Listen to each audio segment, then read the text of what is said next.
What's up, everybody? Evan J. Thomas here. We are at Rock Lansing 2025. Beautiful fucking day out here today. You are able to swear. I'm going to actually go around the table, have you guys introduce yourselves.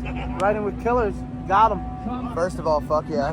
I usually don't get to do that. You can swear. We're Yeah, swearing. you can swear all you cool. want. I'm Taylor Roberts. I sing and play guitar for Riding with Killers. I am James Lascu, and I play bass and do backing vocals for, what is it? Riding with Killers. Riding with jitters. Riding with jitters? Yeah. Riding with jitters. Riding with, oh, that, dude. What do we got going on? I'm getting text messages. I'm sitting here by the guy that's sitting right over to the side of us. Alfonso's like sending me text messages. So is he? Yeah, from Heart City. It's anyway, probably a picture of him taking a shit. I hope not. But anyway, we're here at Rock Lansing. It's really fucking loud. We got Adelita's Way on stage. You guys were up earlier. Yes. You guys were, like, I saw about 5 minutes. That's all I get today. When you guys are out there seeing a festival crowd compared to a, say an indoor, little club crowd, what do you feel is the biggest difference between the two? I can't see you right now. Yeah. That's something I would say the physical distance between yourself and said audience. Taylor's saving me with the sun. So the physical difference, okay. You can't see this, but we're shielding his eyes from the sun. I I would just wear a say hat. I like the open air on my face, and I feel like there's a little bit of a different.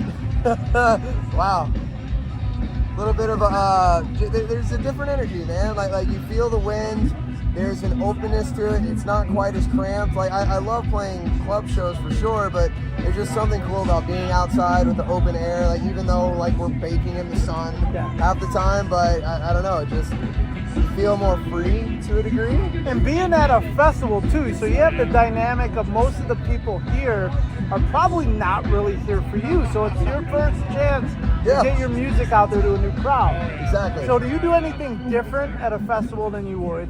I mean, not necessarily, because I want to put on the same level show at a festival that I would inside of a club. I want it to be a good experience every single time, and like as this band progresses and I get more money to blow on it, we'll incorporate light shows and guys, like it's one of those things that'll evolve over time, but we try to bring the same show and energy every single place that we play, whether it's outdoor, indoor, festival, as you club. should. I mean, that's how it should be. For sure. I mean, if there's 7 people out there, if there's 7,000 people on there, play to the same fucking crowd. Honestly, I always say whether it's 1, 10, or 10,000, I'm going to play like there's 30,000. Exactly. Because that way you get that reputation that you're not just going to phone it in on bullshit. Yeah. So, that's fantastic that you guys do that. I'm looking over here. This guy's got this t-shirt on. Fucking Limp Bizkit, one of my all-time favorite bands. So, you just told me a little story beforehand about with them on Sonic Temple last year. Oh my God. So feel free if you'd like to elaborate that they were absolutely. What you did. So I also play guitar for Taproot, and we did Sonic Temple last year, and their tech Cadaver invited us on stage, and we were behind a barricade watching the show, and then all of a sudden Papa West Borland, there you go, walks up and he opens the gate and he's like, all of you with me, and we're like, okay, and he's like, sit here. And so we literally sat on stage, and I watched Wes Borland play guitar from 3 feet away in front of a stadium full of like 40,000 And what people. mask did he have on? Dude, it was the black and the gold, and it had like a bunch of crosses and everything hanging from, like, it was like, I'm getting goosebumps thinking about it. Like dude, he is like the coolest guitar player, and like just all of his outfits. He's a transcending dude with what he does. There's not many people out there like him at all. And it's funny because apparently when they started, they were supposed to be a joke band. That was the whole vibe. They're the best fucking joke I've ever heard. I'm fucking taking it, like you said, like I said to you earlier too. One of the best live bands I've ever seen, and they're just fucking amazing. I used to serve in brunch.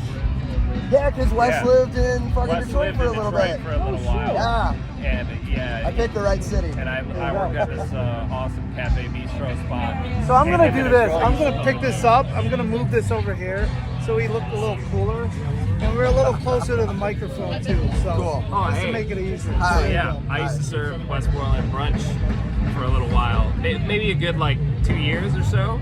I was going on tour a lot at the time in my old band Wilson, and every time I'd be home, Oh shit, you were in Wilson. I played bass in Wilson. Yeah. I photographed you guys at Wait, you Belvedere. photographed me? Yeah. Oh, what's When you were in Belvedere, it was your last fucking show. That's awesome. Because that was it was a big show that day. There were like 10 bands Okay. in Belvedere. It was at the Apollo AC. I remember that. Yeah, Riding with Killers is just a super group of all my cool friends. There you go, man. So that's And we had Dave from Sponge playing drums with us earlier. No shit. And that's how I got the Taproot gig, because my old band went on tour with Taproot in 2013. Dave was the touring drummer. We became best friends. Like, dude, we literally played Call of Duty every single night together. And that's how we stayed in touch after we got off tour. That was the best way to keep in touch. And then eventually, at the end of 2019, Wilson ended. Yeah. Then COVID hit. Taylor hit me up. Like, hey, Dave and I man, were already you wanna writing a record. Write music with us, and we just started hanging out together. So that Wilson show, if I remember, was Stitch Apart was on it. Black Tom Mojo was there. Yes. Oh, yeah. Fuck, I forgot. There was a whole bunch of bands. Who's fuck? I But when forgot I there was a whole heard bunch that, of like, bands. your I've lead never singer heard of came them. on, it was like, yeah, this is our last show. I'm like, wait, what? I'm like, you guys just have been kind of picking up steam at the time. Yep. So I was like, well, that fucking plays. So, just sucks that shit like that ends, but you know what? There's a timetable for everything, man. New And look, beginnings. you're here now. New beginnings. Riding with Killers, fucking rocking it out. Any new music coming up?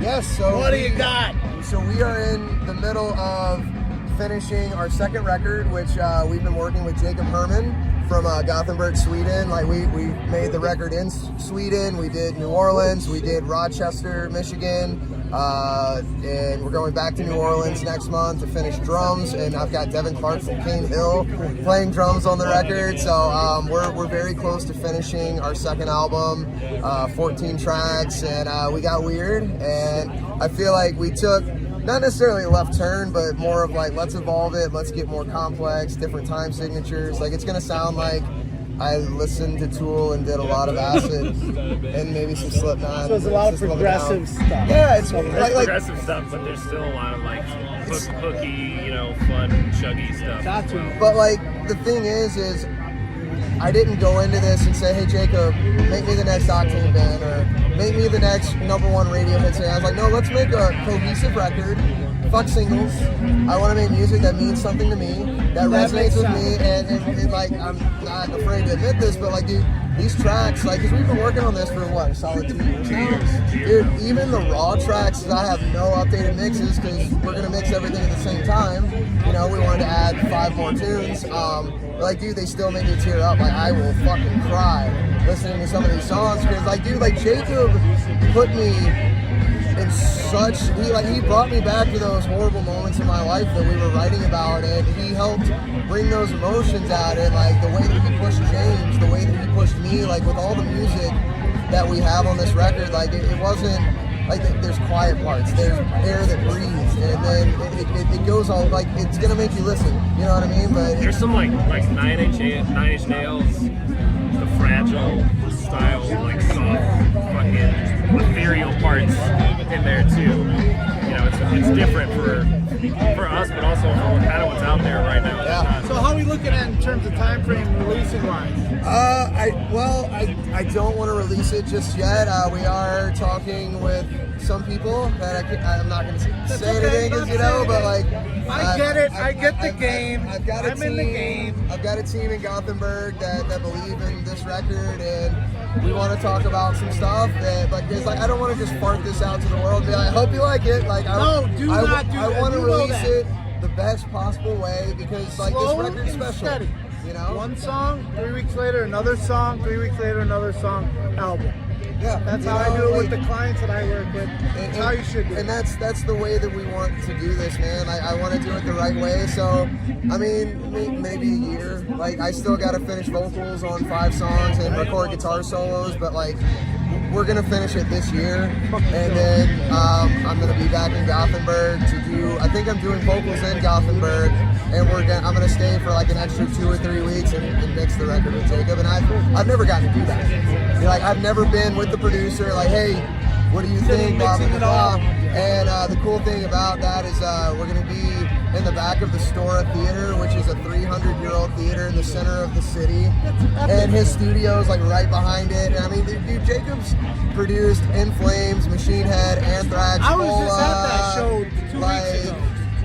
dude, the people, Devin Townsend, he just finished his second record with Devin Townsend. We got really lucky with Jacob, man. And on top of that, like, dude, he's become one of my best friends in the entire world. Like, dude, we will lay on a couch together, like, all huddled up, watch a movie, like, you know what I'm saying? You know what I'm saying? He's become family, and like, I made like family with like 40 other Swedes while I was over there. Like, dude, I fucking love Sweden, and I love my Gothenburg. Mwah! I fucking miss you, and I can't wait to see you this summer. So I don't know. What do you think? Do you think he loves Sweden? I think he does. Yeah, Sweden's alright. Fucking James. Sweden's alright. I don't know. It's fine. Riding with Killers, right here, man. Make sure you follow them all over the socials. We're the only band called Riding with Killers, so if you can't find us, it's literally your fault. What did we say earlier? Roiding with what? Roiding with Jitters. Roiding with RWK rock, baby. Rock, baby. And that's R-A-W-K, rock. Rock. R-A-W-K, rock. All right, gentlemen, thank you. You guys are fucking rad. Rad? Did I really say rad? What is this, 1986? Dude, it is fucking rad. Let's fucking do it. Rock on, I'm also gentlemen. a dad, rad dad. He's Dracula. That's cool. I'm a dad killer. Yeah, he's from Romania, actually. It's backwards. That's Akulak the guy. But anyway, all right. I think we fucking ruined it after that. No, it's still gold. But if you cut it now, then it remains gold. That sounds like. But like we have to cut this soon, or else We it like, have goes to away. go. We do have because to go. now we're being cheesy Yeah. fucks. We're just having fun at this point. All right, rock on. Enjoy.